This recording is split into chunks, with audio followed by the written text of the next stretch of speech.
నమస్తే, welcome to Dhatri. నేను మీ యామ్ని. ప్రస్తుతం మనతో ఉన్నారు ప్రముఖ ఆధ్యాత్మికవేత్త, ప్రముఖ జ్యోతిష వాస్తు పండితులు సుభాష్ శర్మ గారు ఉన్నారు. గురుగారితో మాట్లాడి మనకున్న సందేహాన్ని అడిగి తెలుసుకుందాం. నమస్కారం గురుగారు. శ్రీమాత్రి నమః. గురుగారు, మనకి సెప్టెంబర్ 18వ తారీఖున చంద్రగ్రహణం ఉందని అంటున్నారండి. అసలు ఇది మనకి వర్తిస్తుందంటారా? నిజానికి ముందుగా ప్రేక్షకులందరికీ శ్రీమాత్రి నమః, శ్రీ గురుభ్యో నమః. మనకు ఈ సంవత్సరం గ్రహణాలు ఏమీ లేవు అని చెప్పేసి ఉగాది రోజే చెప్పడం జరిగింది.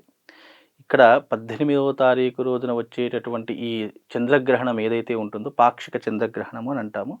ఈ పాక్షిక చంద్రగ్రహణం అనేటటువంటిది మన భారతదేశంలో కనిపించదు. అలాగే దీని నియమాలు కూడా పాటించవలసినటువంటి అవసరం మన భారతీయులకు ఏమీ అవసరం లేదు. ఇది చాలా మటుకు తెలుసుకోవాలి. గ్రహణం కనిపించే ప్రదేశాలలో మాత్రమే నియమాలు పాటించాలి అని మన సనాతన ధర్మం తెలియజేసింది తప్ప ఎక్కడో గ్రహణం పడితే ఇక్కడ మన భారతీయులు పాటించవలసినటువంటి పద్ధతులు అనేటటువంటివి పెట్టాల్సిన అవసరం లేదు. చాలామంది ఏంటంటే యూట్యూబ్ ఓపెన్ చేయగానే గ్రహణం అని చెప్పేసి చాలామంది భయపడుతున్నారు. అంటే తెలిసి తెలియనటువంటి వారు గ్రహణం అనగానే గర్భవతులు కానివ్వండి, చిన్నపిల్లలు కానివ్వండి, ఆహార పద్ధతులు కానివ్వండి, చాలామంది ఇబ్బందులు పడుతున్నటువంటి సందర్భాలు చాలా మట్టుకు ఏర్పడుతున్నాయి. గ్రహణం అనేటటువంటిది మన భారతదేశంలో కనిపించదు. ఇది ఎక్కడ కనిపిస్తుంది? ఆఫ్రికా లాంటి ప్రాంతాలలో, అమెరికా, దక్షిణ అమెరికా, ఉత్తర అమెరికా ప్రాంతాలలోను, అలాగే ఈ యొక్క యూరప్ అనేటటువంటి ప్రాంతాల్లో ఈ యొక్క గ్రహణ ప్రభావం అనేటటువంటిది వాళ్ళ మీద పడేటటువంటి అవకాశం ఉంటుంది.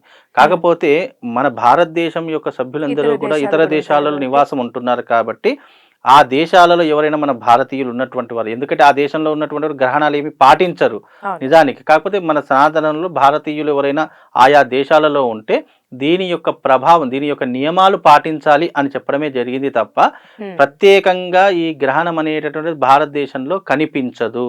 కనుక దీని నియమాలు పాటించవలసిన అవసరము మనకు ఏమాత్రం లేదు. అందులోనూ ఇది ఎవరు పాటించాలి అని అంటే కుంభరాశి వారు, మీనరాశి వాళ్ళు, పూర్వాభాద్ర నక్షత్రము, రేవతి నక్షత్రం వాళ్ళు ఈ యొక్క నియమాలను పాటించాలి. మిగతా వాళ్ళకు ఈ గ్రహణం వర్తించదు. కనుక ఈ రాశుల వారు పాటించాలి. ఈ రాశుల వారు ఆ సమయంలో బయటకు వెళ్ళడం కానివ్వండి, అటు ఇటు తిరగడం కానివ్వండి, అలాగే ఇంకోటి ఏంటంటే ఆ సమయంలో ఆల్రెడీ మనం పడుకుంటాం. కాకపోతే దానికి ముందు కాలము 9 గంటల ముందు కాలం ఏంటంటే గ్రహణ వేద అనేటటువంటిది ప్రారంభమవుతుంది. అదే ఘోష అని అంటాము తెలుగులో చెప్పాలంటే. అంటే గ్రహణం పట్టే సమయంలో చంద్రుడు 9 గంటల ముందు నుంచే బాధపడుతూ ఉంటాడు. ఆ సమయంలో దాన్ని ఏమంటాము అంటే చంద్రఘోష అని అంటూ ఉంటాము. కాబట్టి దీన్ని సూతకాలం అని అంటాము. సూతకాలం అంటే ఏంటి అంటే ఆ సమయంలో ఎలాంటి కార్యక్రమాలు చేయకూడదు, అది నిషిద్ధమైనటువంటి సమయము.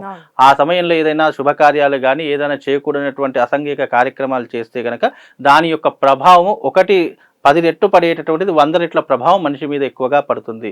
కాబట్టి ఆ సమయంలో భగవత్ ఆరాధన, భగవంతుడి యొక్క కీర్తన, భగవంతుడి యొక్క జపము, సముద్ర స్నానము, నదీ స్నానము, కూపస్నానము ఇలాంటివి చేయమని సనాతన ధర్మం చెప్పింది తప్ప గ్రహణ సమయంలో చేసేటటువంటి జపానికి, గ్రహణ సమయంలో చేసే యాగానికి చాలా అంటే ఎంత ప్రభావం ఉంటుంది అని అంటే ఆ సమయంలో చేసేటటువంటి యజ్ఞయాగాదులకు విశేషమైనటువంటి ప్రభావం ఉంటుంది. 100% తొందరగా ఫలితం ఉంటుంది. కనుక ఆ సమయంలో ఎవరైనా విదేశాలలో ఉన్నటువంటి వారు యజ్ఞయాగాదులు చేసుకోండి. చక్కగా ఇంట్లోనే, మళ్ళీ బయట ఎక్కడో కాదు, ఇంట్లో చేసుకోండి. లేదా చక్కగా గాయత్రి జపం చేసుకోండి. అంటే ఎవరైనా బ్రాహ్మణులు ఉంటే గాయత్రి జపం చేసుకోండి. లేదు అన్య కులస్తులు ఎవరైనా ఉన్నారు అని అంటే, అన్య మతస్థులు ఎవరైనా ఉన్నారు అంటే చక్కగా మీ ఇష్ట దైవం యొక్క ప్రార్థన చేసుకోండి. చక్కగా శివారాధన చేసుకోండి, శ్రీచక్రార్చన చేసుకోండి. అది పౌర్ణమి సమయం కాబట్టి విశేషంగా దేవతా అర్చనలు చేసుకోండి, దేవతా పూజాది క్రతువులు. అది ఇంట్లో, గుళ్ళు అయితే ఎలాగైతే క్లోజ్ అవుతాయి, ఇంకోటి ఏంటంటే ఆ టైంలో క్లోజ్ అయిపోతాయి. కాబట్టి ఇంట్లో ఇలాంటి ప్రయత్నాలు చేసుకోండి, చక్కగా దేవతా ఆరాధన చేసుకోండి. కాకపోతే గ్రహణం గురించి భయపడాల్సిన అవసరం మన వాళ్లకు లేదు. ఇక్కడ లేదు కూడా. ఇక్కడ లేదు అన్నదానికి మళ్ళీ కొత్తగా నియమాలు చెప్పడము, అలా ఉండండి ఇలా ఉండండి అని చెప్పడం, ఇవి భయపెట్టేయడానికి ప్రతీకలు అవుతూ ఉంటాయి. భయపెట్టడానికి మనమే కారకులవుతాం. కనుక అలాంటివి అవసరం లేదు. గ్రహణం లేదు అన్న సమయంలో మనం ఎలాంటి నియమాలు పాటించాల్సిన అవసరం లేదు. ఎలాగైతే రొటీన్ జీవితంలో మనం నిత్య జీవితంలో ఎలాగైతే ఉంటామో అదే రకంగా ఉండండి, ఏమీ ఇబ్బంది లేదమ్మా. గురుగారు, మీరు కొన్ని దేశాల గురించి చెప్పారంటే ఆ గ్రహణం అటు సైడ్ ఉందని చెప్పి, వాళ్ళు ఎలాంటి నియమాలు పాటించాలంటారు? ఒకవేళ గర్భవతులు ఉన్నటువంటి వారు ఎవరైనా ఉన్నట్టయితే ఈ యొక్క బుధవారం రోజున 18వ తారీఖు రోజున ఈ యొక్క గ్రహణం పడుతుంది. కాబట్టి ఆ సమయంలో ఉదయకాలము దాదాపుగా 12 గంటల నుండి ఎవరూ కూడా బయటకు వెళ్లకుండా చూసుకోవాలి. 12 గంటల లోపే భోజనాది క్రతువులు చేసేసుకోవాలి. ఆ తర్వాత భోజనాలు చేయడానికి వీల్లేదు. కాకపోతే అది ఎవరు ఆరోగ్యంగా ఉన్నటువంటి వాళ్ళు.